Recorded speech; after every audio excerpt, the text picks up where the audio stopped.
Hello नमस्कार दोस्तों, स्वागत है आप सभी का ए वाई फैलोइंग क्लासेस में। तो दोस्तों आज की इस रीजनिंग की क्लास में दोस्तों इंपॉर्टेंट क्वेश्चन रहने वाला है। पार्ट नंबर दोस्तों हमारा कितना है, 47वां पार्ट है। अब तक दोस्तों हम 46 पार्ट अब तक कंप्लीट कर चुके हैं। यदि उनको नहीं देखा है तो वीडियो का लिंक दोस्तों वीडियो के आई बटन पर दे दिया है, जाके जरूर देख लेना।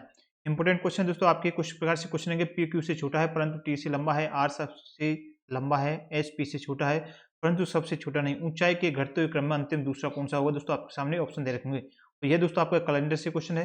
इस प्रकार के क्वेश्चन दोस्तों आज की क्लास में देखने वाले हैं। आज की क्लास में दोस्तों हम मात्र दोस्तों टॉप 5 क्वेश्चन करेंगे जो आपके प्रीवियस एग्जाम में पूछे गए क्वेश्चन है एसएससी के अंदर। चलिए क्वेश्चनों को शुरू करें। वीडियो को लाइक कर दें, वीडियो को लिंक को शेयर कर देना। पहला प्रश्न दोस्तों ये रहा। फर्स्ट क्वेश्चन दोस्तों, एक व्यक्ति 3 किमी तक पश्चिम की ओर चलता है।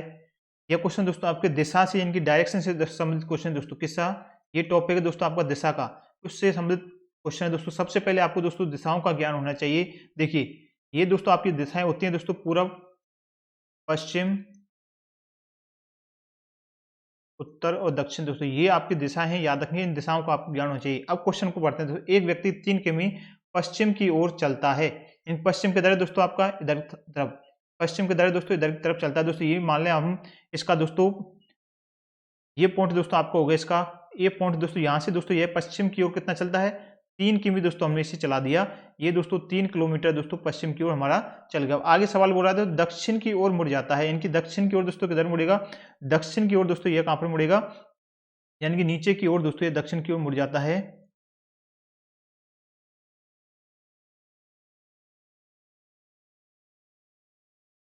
क्या करते हैं दोस्तों यहाँ पर इसे देखिए। अब ये दोस्तों यहाँ से इस पॉइंट से दोस्तों ये आपके 3 किमी आपका चला दोस्तों यहाँ से, तो ये दोस्तों ए पॉइंट से 3 किलोमीटर दोस्तों ये चलता है। अब आगे बोल रहा है दोस्तों इसमें दक्षिण की ओर मुड़ जाता है और वह दोस्तों 7 किमी चलता है। इनके दक्षिण दोस्तों किधर होगा, नीचे की ओर, तो ये दक्षिण की ओर दोस्तों यहाँ पर ये मुड़ गया और ये दोस्तों यहाँ पर कितना चला, 7 किलोमीटर दोस्तों ये चला। अब आगे बोल रहा है पूरब की ओर मुड़ जाता है। अब दोस्तों पूरब की ओर मुड़ रहा है तो पूरब किधर होगा दोस्तों आपके राइट हैंड साइड में। पूरब की ओर कितना चला दोस्तों, 3 किलोमीटर, यानी कि पूरब की ओर दोस्तों कितना चला है, 3 किलोमीटर दोस्तों पूरब की ओर चला, ये लिख रहा है। अब फिर वह अपनी दाईं ओर मुड़ जाता है। दाएं किधर होगा दोस्तों, अब यहाँ से दोस्तों आपका दाएं किधर होगा, तो दाएं होगा दोस्तों आपका नीचे की तरफ। दाएं कहां पर होगा, आपके नीचे की तरफ दोस्तों। दाएं कितना चल रहा है, अब दाएं बोल रहा है दोस्तों 5 किमी जो है दाएं की तरफ चलेगा। 5 किलोमीटर दोस्तों हमने ये यहाँ पर चला दिया। अब दोस्तों आपसे पूछा वह अपनी प्रारंभिक स्थिति से अब कहां पर है। इनकी प्रारंभिक स्थिति कौन सा, ये पॉइंट है दोस्तों आप इसका क्या है, प्रारंभिक दोस्तों याद रखना है कौन सा है, ये प्रारंभिक है। स्थिति से अब कहां पर है दोस्तों, इस पॉइंट की दूरी दोस्तों आपको ज्ञात करनी है। यहाँ से और यहाँ तक की दोस्तों दूरी आपसे पूछा गया है। और दोस्तों ये किस दिशा में है, यह भी दोस्तों आपसे पूछा गया है। ये दोस्तों आपका पॉइंट हो गया, यह किस दिशा में दोस्तों, ये आपकी कितना हो जाएगा 7 किलोमीटर, क्योंकि ये 7 है दोस्तों, ये भी कितना हो जाएगा 7 किलोमीटर और 5 दोस्तों ये, इन दोनों को ऐड कर दें। इनके 7 प्लस में 5 का है दोस्तों कितना जाएगा 12 किलोमीटर। ये तो दोस्तों हमें पता चल गया 12 किलोमीटर दोस्तों ये आपको हो गया। इनके ऑप्शन नंबर बी आपका क्रॉस हो गया, डी ऑप्शन आपका गलत है। अब 12 किलोमीटर दोस्तों किस दिशा में है, यह दोस्तों किस दिशा में, नीचे की ओर दोस्तों याद रखना। नीचे की ओर क्या है दोस्तों आपका दक्षिण दिशा हो जाएगा। कौन सा, दक्षिण दिशा, यानी कि साउथ हो जाएगी दोस्तों आपको याद रखना। दक्षिण दिशा दोस्तों ये आपकी हो जाएगी। ऑप्शन नंबर किसने दे रखा, ऑप्शन नंबर सी आपके क्वेश्चन का राइट आंसर होगा। 12 किलोमीटर साउथ में दोस्तों दक्षिण दिशा में चलेगा। ऑप्शन नंबर सी आपके क्वेश्चन का राइट आंसर होगा दोस्तों। इस प्रकार से होगा, समझ में आ गया होगा। नेक्स्ट क्वेश्चन की बढ़े, अगला क्वेश्चन। चलिए दोस्तों नेक्स्ट क्वेश्चन अगला, ये रहा दोस्तों क्वेश्चन अगला है। नेक्स्ट है क्वेश्चन दोस्तों आपके, देखिए पी क्यू से छोटा है परंतु टी से लंबा है, आर सबसे लंबा है और एस पी से छोटा है परंतु सबसे छोटा नहीं, ऊंचाई के घटते हुए क्रम में अंतिम दूसरा कौन सा है। यह दोस्तों आपसे पूछा गया इनके अंतिम से दूसरा कौन सा होगा। अब देखिए सवाल में क्या दे रखा है, पी क्यू से छोटा है दोस्तों। ये है दोस्तों आपके, इनकी पी है जो दोस्तों आपके, ये पी आपका हो गया। यह दोस्तों किससे छोटा है, क्यू से तो छोटा है। ये दोस्तों आपका क्यू से तो दोस्तों क्या है, छोटा है, परंतु टी से लंबा नहीं। परंतु दोस्तों जो किसके लिए है, परंतु टी से लंबा नहीं है दोस्तों, कौन हो जाएगा, पी दोस्तों टी से लंबा नहीं है दोस्तों। ये आपको दे रखा है टी है जो आपके पी से क्या है, लंबा नहीं है दोस्तों। ये आपका हो गया, बिल्कुल सही है। अब आगे दोस्तों सवाल में कह रहा है आर सबसे लंबा है। अब दोस्तों यहाँ पर हमने दे दिया आर जो है दोस्तों क्या है, सबसे लंबा है दोस्तों। इसे यहाँ पर लिख लें, आर तो हो गया हमारा सबसे लंबा, मान लिया। अब दोस्तों सवाल में बोल रहा है एस पी से छोटा है, यानी कि एस है जो दोस्तों क्या है, पी से छोटा है। पी से छोटा दोस्तों एस कहाँ पर आएगा, यहाँ पर, एस यहाँ पर हो गया आपका। पी से छोटा दोस्तों एस कहाँ पर होगा, यहाँ पर, परंतु सबसे छोटा नहीं है। सबसे छोटा नहीं है दोस्तों, कौन सा हो जाएगा, टी आपका सबसे छोटा हो जाएगा इसमें। अब यहाँ पर दोस्तों आपके देखिए ये चिन्ह आपको दोस्तों याद रखना है। अब इसे दोस्तों दोबारा से लिखें, आर क्यू टी एस और टी दोस्तों, ये आपका बन गया यानी कि सबसे छोटा, यानी कि आपको किसमें बोला है यानी कि घटते हुए क्रम में। तो दोस्तों आपके ये चिन्ह आपके होंगे, याद रखना। घटता हुआ क्रम दोस्तों कौन सा हो जाएगा, ये। अब दोस्तों घटते हुए क्रम में अंतिम से दूसरा दोस्तों, अंतिम कौन सा, टी फर्स्ट नंबर पर, और ये दोस्तों कितने पर, दूसरे नंबर पर। तो दोस्तों आपका क्या हो जाएगा, एस जो है दोस्तों आपका दूसरे नंबर पर होगा, ऊंचाई के घटते हुए क्रम में अंतिम से दूसरा क्या हो जाएगा, एस आपका होगा। ऑप्शन नंबर सी आपके क्वेश्चन का क्या हो जाएगा, राइट आंसर हो जाएगा। समझ में आ गया होगा। तो दोस्तों वीडियो को एक बार लाइक कर दें, जिन्होंने लाइक नहीं किया वीडियो को शेयर करें। चलिए बढ़े अगले क्वेश्चन की ओर। चलिए नेक्स्ट क्वेश्चन अगला प्रश्न दोस्तों, यदि 50 मिनट पहले 4:45 बज रहा था तो 6 बजने में कितने मिनट शेष हैं दोस्तों। ये आपके क्वेश्चन है दोस्तों, क्लॉक से, इन घड़ी से। देखिए सवाल को समझिए, 50 मिनट पहले हमने दोस्तों इसे लिख लिया 50 मिनट दोस्तों, ये हो गया आपका 50 मिनट पहले 4:45 बज रहा है। अब दोस्तों यहाँ पर इनकी पहले, ये दोस्तों आपका पहले यहाँ पर हो जाएगा 50 मिनट पहले, यदि हम चलें तो कितना हो जाए, 4 बजकर दोस्तों कितना हो रहा है, 45 मिनट आपका हो रहा है, याद रखना है। अब दोस्तों 6 बजने में कितना मिनट शेष रहेगा, यानी 4 से दोस्तों आगे 6 की तरफ जाएंगे। तो दोस्तों आगे बढ़ेंगे तो दोस्तों ये पहले वाले ये भी ऐड होगा, इसमें ऐड इसे कर दें तो कितना हो जाएगा, 50 मिनट ये दोस्तों आपके, और 45 दोस्तों ये कितना हो जाएगा दोस्तों आपके 5 बजकर कितना बन जाएगा, ये 5:35 दोस्तों आपका ये हो जाएगा। यानी कि आपके अब फिलहाल आपका टाइम आ गया है वर्तमान का। अब दोस्तों आपसे वर्तमान का टाइम आ गया 5:35 आपका हो गया। अब दोस्तों सवाल में पूछा क्या है, 6 बजने में वह कितने मिनट शेष हैं। 6 बजने में कितना मिनट शेष हैं दोस्तों आपका, दोस्तों 6 बजने में कितना मिनट शेष हैं। तो 6 बजने में 35 इधर रखा है, तो कितना बचा दोस्तों, प्लस यदि हम 25 कर दें तो आपका 6 बज जाएंगे ना, 25 कर दें तो 6 बज जाएंगे आपके दोस्तों। इनकी कितना मिनट शेष है दोस्तों, +25, इनकी +25 मिनट दोस्तों, यानी कि +25 मिनट दोस्तों आपके क्या है, शेष हैं। इनके इस ऑप्शन में देखें बाकी हैं दोस्तों, ऑप्शन नंबर सी आपके क्वेश्चन का राइट आंसर हो जाएगा। याद रखेंगे इस प्रकार से सब क्वेश्चन पूछा जाए तो आपका गलत नहीं होना चाहिए। समझ आ गया होगा दोस्तों। पहले आपको दोस्तों इन दोनों को ऐड करना है, बाद में दोस्तों आपकी कितना मिनट बचा है, 6 बजने में 25 मिनट बचा है, तो ऑप्शन नंबर आपका सी हो जाएगा। यह दोस्तों आपके SSC GD कांस्टेबल के अंदर क्वेश्चन पूछा गया था। आगे बढ़े अगले क्वेश्चन की ओर। चलिए नेक्स्ट क्वेश्चन दोस्तों, प्रश्न, यदि माह की 9 तारीख रविवार से एक दिन पहले पड़ती है।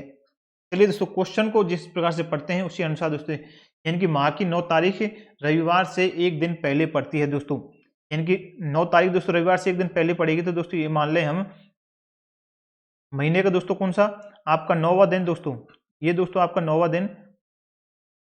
दिन दोस्तों कौन सा हो जाएगा, शनिवार। याद रखा है शनिवार दोस्तों आपके 9वें दिन को याद रखना है। अब दोस्तों 9 तारीख रविवार से एक दिन पहले पड़ती है, यानी कि एक दिन पहले, यानी कि दोस्तों आपकी एक दिन पहले यानी कि शनिवार को। तो दोस्तों आपकी 10 तारीख को क्या हो जाएगा, 10 तारीख को दोस्तों 10वां जो दिन है दोस्तों आपके महीने का क्या होगा, रविवार का दिन, याद रखना है। 10वां दिन जो महीने का क्या हो जाएगा दोस्तों, रविवार का दिन हो जाएगा, एक दिन पहले पड़ती है। तो बताइए उसी माह की 1 तारीख को कौन सा दिन होगा, यानी कि अब दोस्तों हमें बताना है 1 तारीख को, इनकी डेट यानी कि महीने का पहला दिन दोस्तों, जो पहला दिन होता है दोस्तों उस दिन को कौन सा वार होगा, वह दोस्तों आपको ज्ञात करना है यहाँ पर। अब देखिए 10वां दिन दोस्तों रविवार होता है, इसमें से दोस्तों यानी कि अब इससे नीचे चलें तो दोस्तों रविवार कब आएगा, 3 तारीख को। 3 तारीख को दोस्तों महीने का तीसरा जो दिन होगा दोस्तों, तीसरा जो दिन होगा दोस्तों उसको क्या होगा, रविवार, सही है ना। तो देखिए 10 से दोस्तों इसमें कितना 7 माइनस किया दोस्तों आपका रविवार हो गया, इनकी 7 दिन इसमें घटाए। अब दोस्तों आपके 2 तारीख को कौन सा हो जाएगा, 2 तारीख को हो जाएगा दोस्तों आपका कौन सा, 2 तारीख को आपका हो जाएगा शनिवार, याद रखना है। अब दोस्तों 1 तारीख आपसे पूछा है तो 1 तारीख को कौन सा हो जाएगा दोस्तों, शुक्रवार। कौन सा वार आएगा, शुक्रवार दोस्तों, याद रखना है। या फिर दोस्तों आपके फ्राइडे, आपका क्या जाएगा दोस्तों, फ्राइडे। आपका ऑप्शन नंबर आपके किसमें दे रखा है, ऑप्शन नंबर ए आपके क्वेश्चन का क्या हो जाएगा, राइट आंसर होगा दोस्तों। देखिए 9 तारीख रविवार से एक दिन पहले पड़ती है, इनकी शनिवार को पड़ती है, तो रविवार कितने को होगा, 10 तारीख को।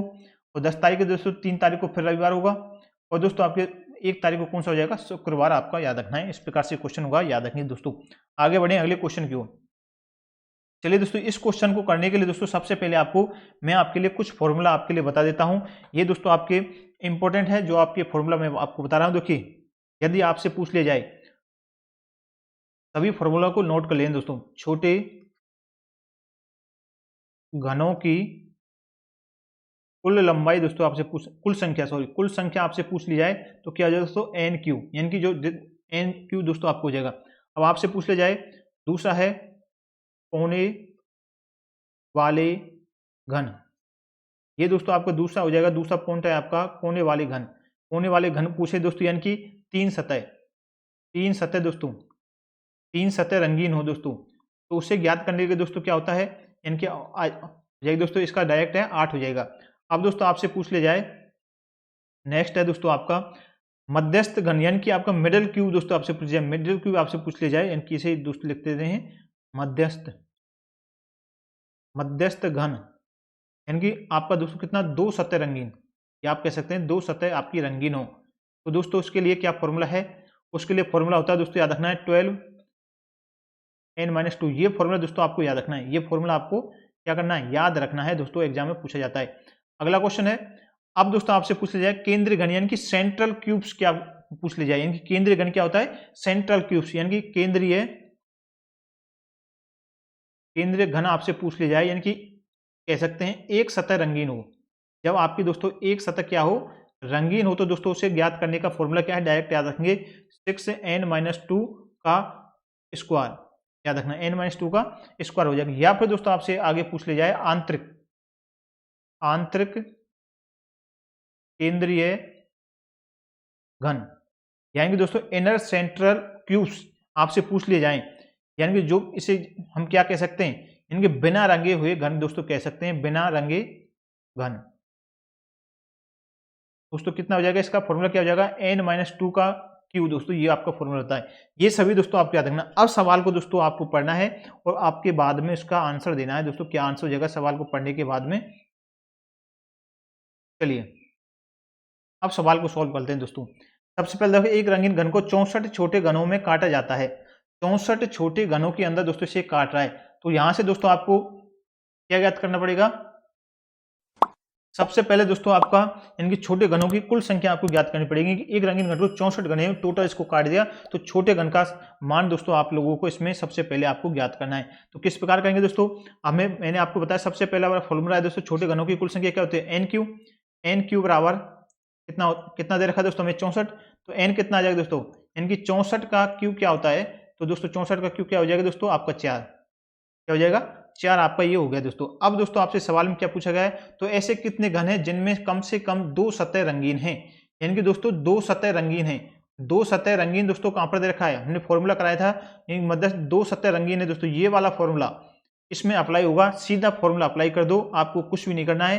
तो फॉर्मूला क्या है दोस्तों, 12n-2, 12 और n कितना दे रखा है दोस्तों, हमारे पास 4 दे रखा है, 4 - 2 करने पर दोस्तों क्या जाएगा, देखिए 12 गुना में 12 करेंगे दोस्तों कितना हो जाएगा 24, यानी कि दोस्तों क्या पूछा है इसमें दोस्तों, जिसमें कम से कम कितने सतह रंगीन है दोस्तों, याद रखें 24 सतह रंगीन है, याद रखेंगे कितना 24 सतह दोस्तों आपकी इसमें रंगीन है। ऑप्शन आपका दिया नहीं हुआ है, तो ऑप्शन आपका सही आंसर क्या जाएगा 24, आपका आंसर हो जाएगा राइट आंसर, याद रखेंगे। समझ में आ गया होगा इस सवाल का, याद रखना दोस्तों। चलिए दोस्तों ये थे आज के क्वेश्चन, आपको किस प्रकार का वीडियो लगा दोस्तों, टॉप 5 क्वेश्चन आपके लिए करा दिए हैं। वीडियो को सभी एक बार लाइक कर दें, जिन्होंने अभी तक लाइक नहीं किया दोस्तों वीडियो को शेयर करें, जो नए जुड़े दोस्तों चैनल को क्या करना है सब्सक्राइब कर लेना। मिलते हैं नेक्स्ट क्लास में, आप सभी का बहुत बहुत धन्यवाद।